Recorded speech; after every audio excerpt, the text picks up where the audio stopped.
सभी श्री कृष्ण भक्तों को मेरा प्रणाम। आज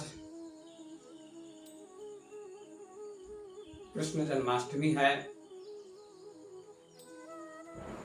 पूरे भारत में कृष्ण जन्माष्टमी मनाई जा रही है।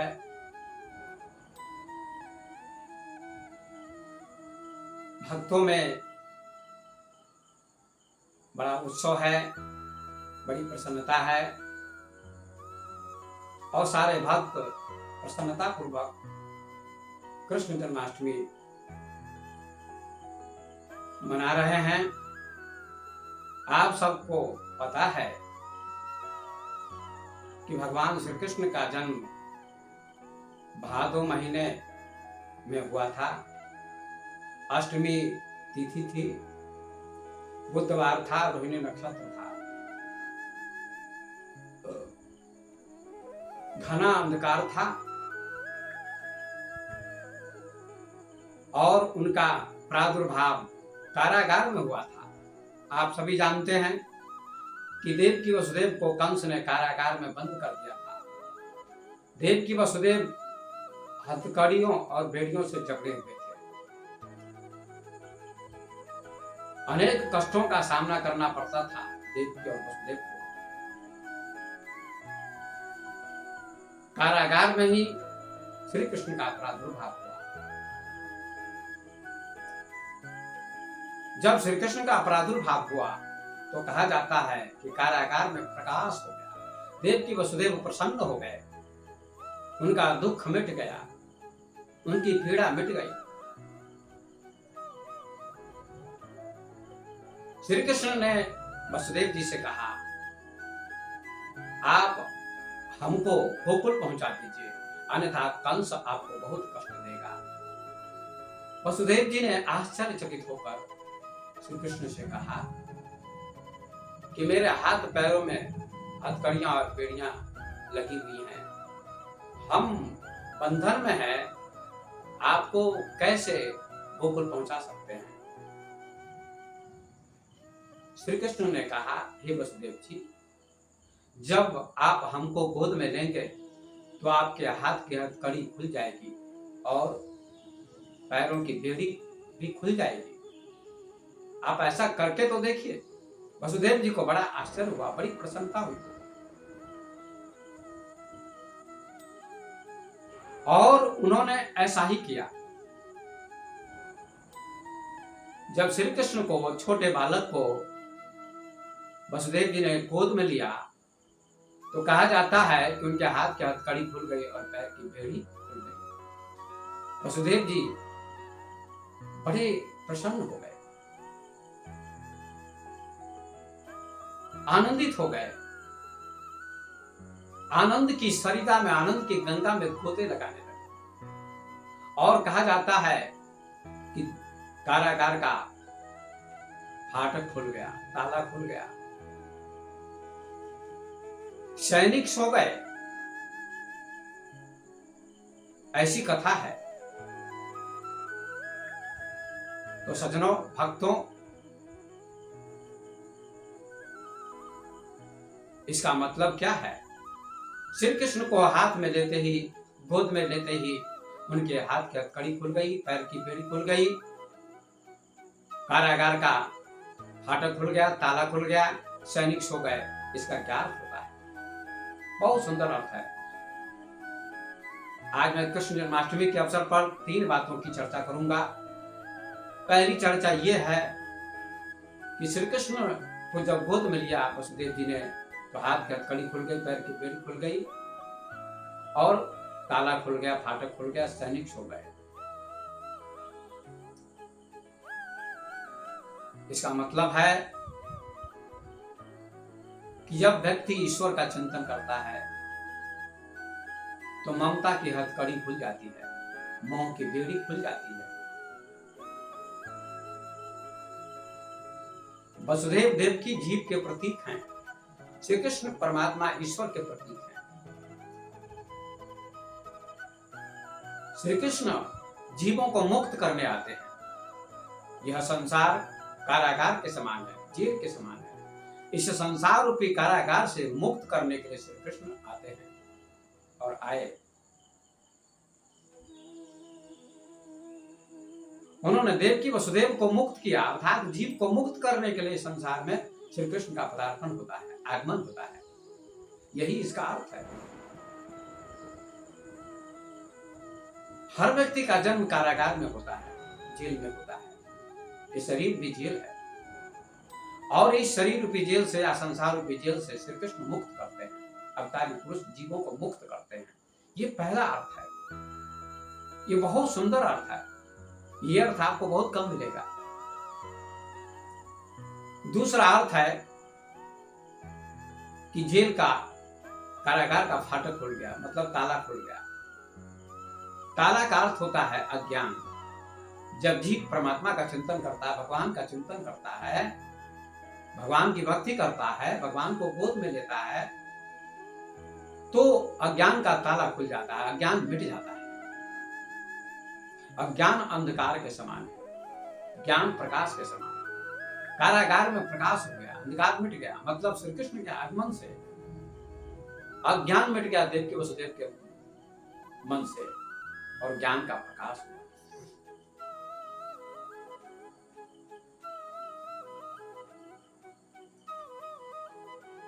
सैनिक सो गए, इसका अर्थ होता है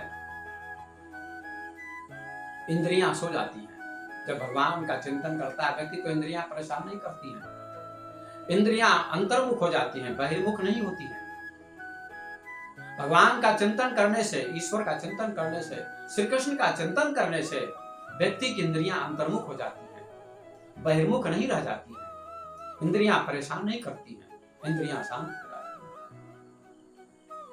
यही इसका अर्थ है। पहला अर्थ हुआ, पहली व्याख्या हुई कि श्री कृष्ण जीवों को मुक्त करने के लिए संसार में आते हैं। और जन्माष्टमी का दूसरा अर्थ है, श्री कृष्ण जन्माष्टमी का दूसरा अर्थ है, श्री कृष्ण का जीवन उत्सव में था। जब श्री कृष्ण का प्रादुर्भाव हुआ, आगमन हुआ, तो कहते हैं प्रकृति भी प्रसन्न हो गई, नदियां प्रसन्न हो गई, शीतल मंद सुगंध हवाएं चलने लगी। और जब वसुदेव जी उनको गोद में लेकर गोकुल जा रहे थे तो रास्ते में थोड़ी थोड़ी वर्षा भी होने लगी। बादल ने भी श्री कृष्ण का स्वागत किया, बारिश ने भी श्री कृष्ण का स्वागत किया।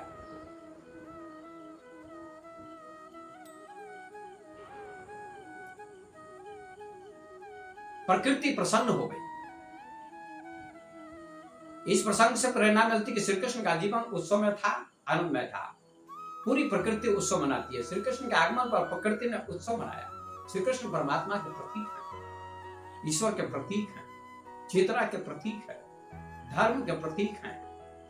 और श्री कृष्ण के जीवन से प्रेरणा मिलती है, जन्म से प्रेरणा मिलती है, प्रादुर्भाव से प्रेरणा मिलती है कि उनके जन्म के बाद उत्सव प्रकृति मनाने लगी। पूरी प्रकृति उत्सव मना रही है। चांद भी उत्सव मना रहा है, सूर्य भी उत्सव मना रहा है, पृथ्वी भी उत्सव मना रही है, पेड़ पौधे भी उत्सव मनाते हैं, फूल भी उत्सव मनाता है, नदियां भी उत्सव मनाती हैं, पहाड़ भी उत्सव मनाता है। सभी उत्सव में संलग्न है, मस्त हैं। ऐसे व्यक्ति को भी उत्सव में जीवन व्यतीत करना चाहिए। श्री कृष्ण के जीवन में उदासी नहीं है, प्रसन्नता है, आनंद है, उत्सव है, नृत्य है, गान है। जीवन पर्यंत उन्होंने लोगों को प्रसन्नता दी, आनंद दिया।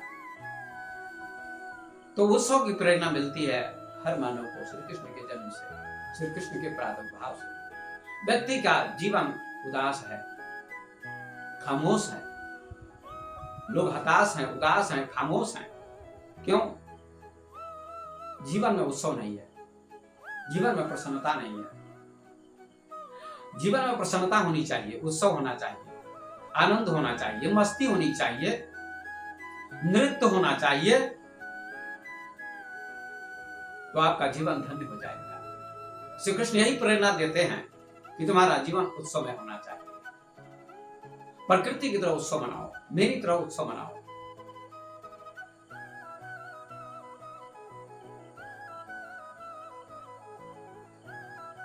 उदास मत रहो। कितना सुंदर उदाहरण है, कितना सुंदर प्रतीक है।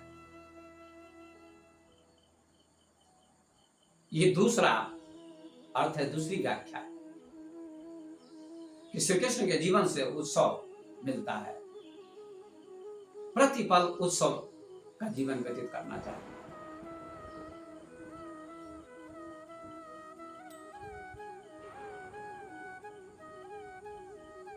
नदियां बहती है, इसका मतलब क्या है? उत्सव मना रही है। सूर्य भी उत्सव मना रहा है, सारी प्रकृति उत्सव मनाती है।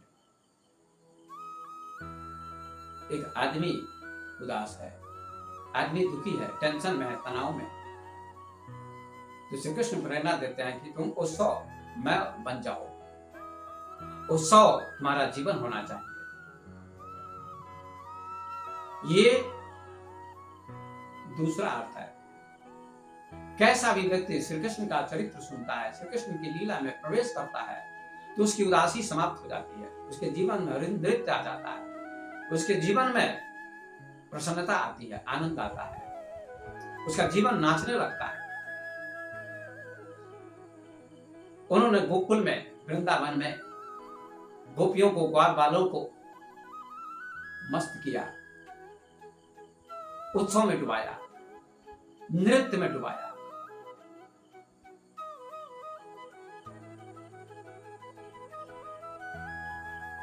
ये श्री कृष्ण का उत्सवमय जीवन था।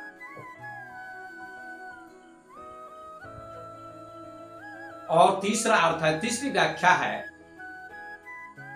सज्जनों, ये बहुत महत्वपूर्ण व्याख्या है तीसरी, कि श्री कृष्ण का जीवन खेल था, काम नहीं था। आपने सुना होगा, भागवत में कथा है, प्रसंग है। श्री कृष्ण जब 6 दिन के थे, छठी मनाई जा रही थी, तो पूतना नामक राक्षसी जाती है श्री कृष्ण को मारने। लेकिन 6 दिन के बालक ने श्री कृष्ण ने पूतना का वध कर दिया। पूतना ने अपने स्तन में कालकूट जहर का लेप किया था कि श्री कृष्ण को पिलाऊंगी और कृष्ण मर जाएगा, कंस का काल मर जाएगा, ऐसी भावना लेकर वो गई थी। लेकिन श्री कृष्ण तो कालों के काल हैं, श्री कृष्ण को कौन मार सकता है? श्री कृष्ण तो प्रकाश हैं, श्री कृष्ण तो प्रेम है, और प्रकाश के सामने अंधकार नहीं जा सकता, प्रेम के सामने घृणा नहीं जा सकती है, घृणा पर प्रेम की विजय होती है, अंधकार पर प्रकाश की विजय होती है, असत्य पर सत्य की विजय होती है। श्री कृष्ण तो प्रेम के प्रतीक है। और पूतना घृणा की प्रतीक थी, श्री कृष्ण प्रेम के प्रतीक माने जाते हैं। श्री कृष्ण के पास जब पूतना गई, अपने स्तन में कालकूट जहर का लेप लगाकर के स्तन में उसके मुंह में डालूंगी, और श्री कृष्ण के उस बच्चे के मुंह में दूध जाएगा तो वह बच्चा मर जाएगा, श्री कृष्ण मर जाएगा, कंस का काल मिट जाएगा, मर जाएगा, और कंस अकंटक राज्य करेंगे। लेकिन ऐसा न हो सका। श्री कृष्ण ने ही पूतना का वध कर दिया। पूतना नाम अविद्या का है, अज्ञान का है, घृणा का है। श्री कृष्ण ने घृणा का अंत कर दिया, अविद्या का अंत कर दिया, अज्ञान का अंत कर दिया, वासना का अंत कर दिया। श्री कृष्ण ने पूतना के स्तन का पान किया, और कहा जाता है कि पूतना जब मरी तो उसकी चिता से सुगंध निकल रही थी। सुखदेव जी से परीक्षित ने पूछा कि वह तो राक्षसी थी, कृष्ण को मारने गई थी, विष लगाकर स्तन में गई थी, कृष्ण को पिलाने मारने गई थी, और जब श्री कृष्ण ने उसका वध कर दिया तो उसकी चिता से सुगंध क्यों निकल रही थी? वह तो राक्षसी थी। तो श्री सुखदेव जी ने कहा, परीक्षित, श्री कृष्ण जिसके स्तन का पान कर लेते हैं, भला उसकी चिता से दुर्गंध कैसे निकल सकती है? सुगंध ही तो उठ सकती है। ये इसका अर्थ है। श्री कृष्ण पवित्र करते हैं। पूतना का तो जब पुत्र न हो, जो पवित्र न हो, उसको भी पवित्र करते हैं। भगवान अपवित्र को भी पवित्र करते हैं। अपवित्र पवित्रो वा, आपने सुना है। तो श्री कृष्ण का जीवन खेल था, खेल खेल में पूतना का संहार कर दिया। और ये भी आप जानते हैं कि अघासुर, बकासुर, सक्टासुर, व्योमासुर, अनेक राक्षसों का संहार श्री कृष्ण ने खेल खेल में कर दिया। 11 वर्ष की उम्र तक उन्होंने वृंदावन में लीला की, और जितने राक्षस गए वहां श्री कृष्ण को मारने, उन्होंने खेल खेल में सबका संहार कर दिया। मतलब कृष्ण के जीवन से प्रेरणा मिलती है कि कृष्ण का जीवन खेल था, लीला था, काम नहीं था। महान दार्शनिक ओशो ने कहा है, कृष्ण का जीवन लीला था, खेल था, काम नहीं था। बहुत सुंदर कहा है। कृष्ण का जीवन लीला था, खेल था, और खेल में टेंशन नहीं होता, तनाव नहीं होता। काम में तनाव होता है, काम में व्यक्ति थक जाता है, थकावट आ जाती है, लेकिन खेल में थकावट नहीं आती। बच्चे खेलते हैं, खेल में कभी थकावट नहीं आती, मस्ती में खेलते हैं और लौट जाते हैं अपने घर को। काम में लोग तनाव में होते हैं, काम में उद्देश्य होता है, लेकिन खेल में कोई उद्देश्य नहीं होता है। कोई घूमने जाता है, उद्देश्य नहीं होता है, और थकता नहीं, आराम से लौट के चला आता है, आराम से मस्ती में घूमता है। जीवन खेल होना चाहिए। श्री कृष्ण का जीवन खेल था, आपका भी जीवन खेल होना चाहिए। यही प्रेरणा देते हैं श्री कृष्ण। श्री कृष्ण के जीवन से ये प्रेरणा मिलती है, ये शिक्षा मिलती है कि आपका, हमारा जीवन भी खेल होना चाहिए। आप काम करते हैं, दफ्तर में जाते हैं, खेती करते हैं, दुकान करते हैं, व्यापार करते हैं, शिक्षक पढ़ाते हैं, डॉक्टर रोगियों का इलाज करते हैं, प्रोफेसर पढ़ाते हैं। जो लोग भी अपने काम में संलग्न है, उनका जीवन काम नहीं होना चाहिए, खेल होना चाहिए। श्री कृष्ण आपको ये प्रेरणा देते हैं कि आपका जीवन काम नहीं होना चाहिए, आपका जीवन खेल होना चाहिए। खेल खेल में जीवन व्यतीत करना चाहिए, तो जीवन आपका आनंदित होगा, अहोभाव से भर जाएगा। इन तीन पहलुओं की चर्चा की मैंने। प्रथम पहलू, प्रथम व्याख्या, प्रथम चर्चा मैंने की। श्री कृष्ण जन्माष्टमी के 3 अर्थ मैंने किए। पहला अर्थ कि वे मुक्ति देने आते हैं या आए थे, देवकी और वसुदेव जीव के प्रतीक माने जाते हैं। उनको मुक्त करने के लिए श्री कृष्ण आए, संसार रूप बंधन से, संसार रूप कारागार से मुक्ति देने के लिए श्री कृष्ण का आगमन हुआ था। ये पहला अर्थ है। दूसरा अर्थ है श्री कृष्ण का जीवन, भगवान श्री कृष्ण का जीवन उत्सव में था। आदमी को उत्सव मनाना चाहिए, एक दिन उत्सव नहीं मनाना चाहिए। आज जन्माष्टमी तो आज ही उत्सव मनाते हैं, ये गलत बात है। पूरा जीवन आपका उत्सव होना चाहिए। कोई दिवाली आती है तो दिवाली में उत्सव मनाते हैं, दुर्गा पूजा आती है तो दुर्गा पूजा में उत्सव मनाते हैं, ये गलत बात है, औपचारिकता है आपकी। लोगों ने श्री कृष्ण के जीवन को समझा नहीं। श्री कृष्ण कहते हैं पूरा जीवन आपका उत्सव होना चाहिए, एक दिन उत्सव नहीं होना चाहिए। पल पल उत्सव होना चाहिए, क्षण क्षण उत्सव होना चाहिए। हवा पल पल उत्सव मनाती है, नदी पल पल क्षण क्षण चलती रहती है, उत्सव मनाती है। कल कल नाद करती हुई बहती है, झरना बहता है कल कल नाद करता हुआ, सूरज चमक रहा है, चांद चमक रहा है, हवाएं चल रही हैं, पेड़ पौधे विकसित हो रहे हैं, झूम रहे हैं, नाच रहे हैं, फूल खिल रहे हैं, पक्षी गुनगुनाते हैं, चहचहाते हैं। ये सब क्या है? पूरे पक्षी, पेड़ पौधे, पूरी प्रकृति उत्सव मनाती है। आप भी उत्सव मनाइए, आपका जीवन उत्सव में होना चाहिए। पल पल, क्षण क्षण, हर क्षण, हरदम उत्सव आपके जीवन में होना चाहिए। ये कृष्ण आपको प्रेरणा देते हैं, भगवान कृष्ण से प्रेरणा मिलती है। एक दिन उत्सव मत बनाइए, मत मनाइए, जीवन आपका उत्सव हो जाना चाहिए। खाना भी उत्सव, पीना भी उत्सव, बात करना भी उत्सव, चलना भी उत्सव, बैठना भी उत्सव, गपशप करना भी उत्सव, ऑफिस में जाना भी उत्सव, खेती करना भी उत्सव, दुकान करना भी उत्सव। माताएं भोजन बनाती है तो उत्सव पूर्वक भोजन बनाना चाहिए, भोजन बनाना भी उत्सव बन जाए, भोजन खिलाना भी उत्सव बन जाए। पति को खिलाए तो उत्सव पूर्वक खिलाए, बेटे को खिलाए तो उत्सव पूर्वक खिलाए। घर में उत्सव मनाना चाहिए, झाड़ू लगाए तो उत्सव पूर्वक झाड़ू लगानी चाहिए। बर्तन माजे महिला तो उत्सव पूर्वक बर्तन माजे, साफ करे, गुनगुनाते हुए बर्तन साफ करने चाहिए, गुनगुनाते हुए, नाचते हुए, प्रसन्नता पूर्वक झाड़ू लगानी चाहिए, भोजन बनाना चाहिए। आपके सारे काम उत्सव में होने चाहिए। ये दूसरा अर्थ है। और तीसरा अर्थ है कि आपका जीवन खेल होना चाहिए। श्री कृष्ण ने खेल खेल में समस्त राक्षसों का संहार किया। ऐसे आपके जीवन में जो राक्षस हैं, काम, क्रोध, लोभ, मोह, अहंकार, ये श्री कृष्ण अर्थात परमात्मा के सामने टिक नहीं पाएंगे। श्री कृष्ण प्रेम के प्रतीक हैं। प्रेम के सामने घृणा, द्वेष, राग, अहंकार, क्रोध, लोभ, मोह ये टिक नहीं सकते। जब जीवन में प्रेम आता है तो घृणा मिट जाती है, द्वेष मिट जाता है। तो ये तीन पहलू हैं। मैंने तीन प्रकार से चर्चा की है। श्री कृष्ण का जीवन बहुत ही दिव्य था और उनके जीवन से हम सबको प्रेरणा लेनी चाहिए, शिक्षा लेनी चाहिए।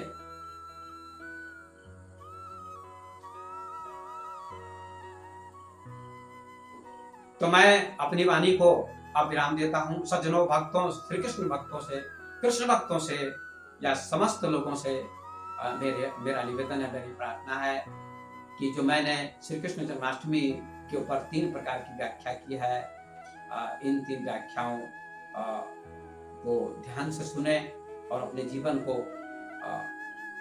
ऐसा बनाएं। और यदि आपको ये वीडियो पसंद आए तो आप जरूर लाइक कीजिएगा, शेयर कीजिएगा और सब्सक्राइब कीजिएगा। यही मेरा निवेदन है। श्री कृष्ण का जीवन आनंद में था, उस समय था, खेल में था और मुक्ति देने के लिए आए थे। इन्हीं शब्दों को कहते हुए मैं भगवान श्री कृष्ण को प्रणाम करते हुए अपनी वाणी को विराम देता हूँ। धन्यवाद।